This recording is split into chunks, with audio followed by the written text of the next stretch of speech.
Analyse du 10 novembre. Bon, let's go. Il y a un niveau qu'il faut surveiller là, à partir de 14h aujourd'hui, en weekly.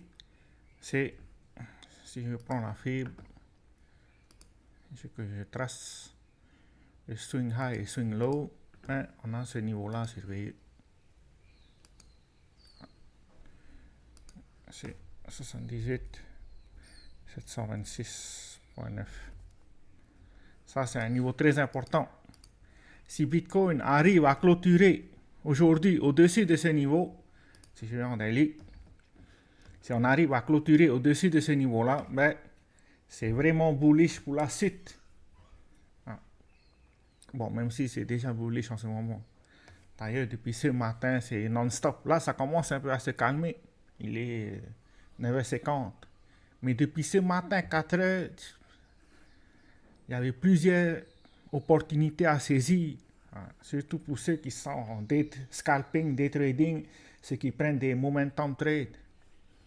Et ce matin, on a eu plein d'occasions. Après, par rapport à Bitcoin, pour la suite, ça c'est un récapitulatif qu'on a eu sur la hausse précédente, c'est-à-dire octobre 2023. On a consolidé, avant la hausse d'octobre 2023, on a consolidé pendant plusieurs mois. On peut voir les fundings, c'était faible, hein, même rouge parfois. Mais là, les mois avant cette semaine, mais on avait des fundings parfois rouges et faibles. Après, les premiums rouges, juste avant la hausse, si je marque la hausse, ça a commencé environ là ici. Hein. Et là, en ce moment, on est là ici. Ah.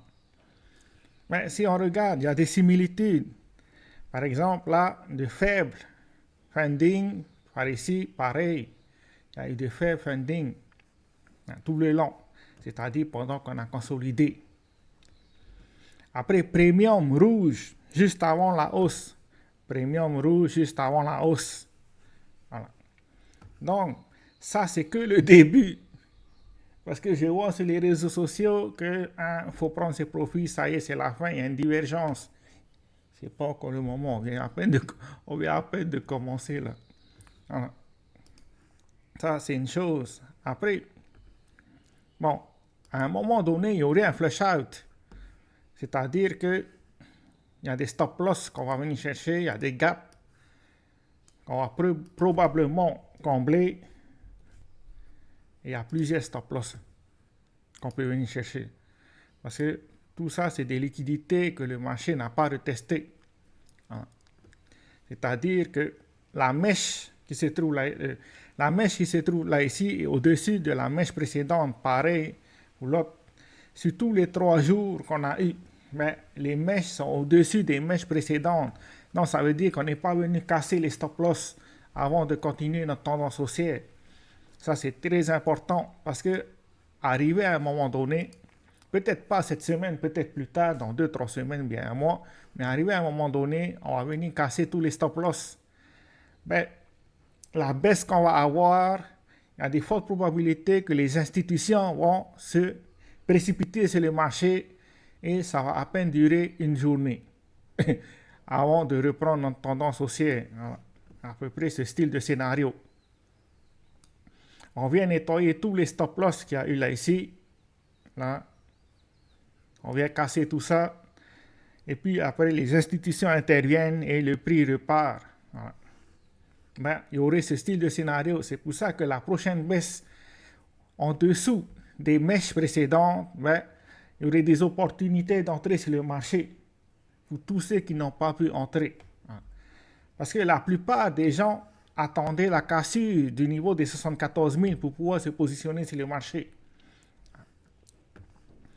C'est rare que les gens se positionnent, par exemple, nous on s'est positionné là ici, quand on a une confirmation à court terme de structure haussière.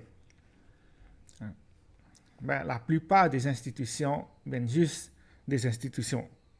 Des personnes viennent juste de se positionner sur le marché. Après, je Je me suis positionné, ça c'est à long terme. Ça s'appelle Wolf. Je me suis positionné ce matin à 4 heures. Aujourd'hui, je crois qu'il a fait 30%, 31%. Mais à un moment donné, il était monté à 44%. Pourquoi je me suis positionné? Si on marque là, ça c'était le point haut précédent. Le marché est venu tester plusieurs fois ce niveau-là. On a fait un fake out. Puis on est revenu, on a retracé le mouvement, on est venu chercher les stop loss qui étaient là ici. On a recommencé un autre fake out, pareil, mais cette fois-ci, on n'est plus venu attraper les stop loss. Dès qu'on a cassé la ligne jaune, je me suis positionné. C'était ce matin tôt. Après, mon invalidation se trouve sous la mèche qui est là. Si jamais, c'est-à-dire que si jamais on casse ce niveau-là, je sors de ma position. Mais ça, c'est pas en trading. Ça, c'est en investissement à long terme.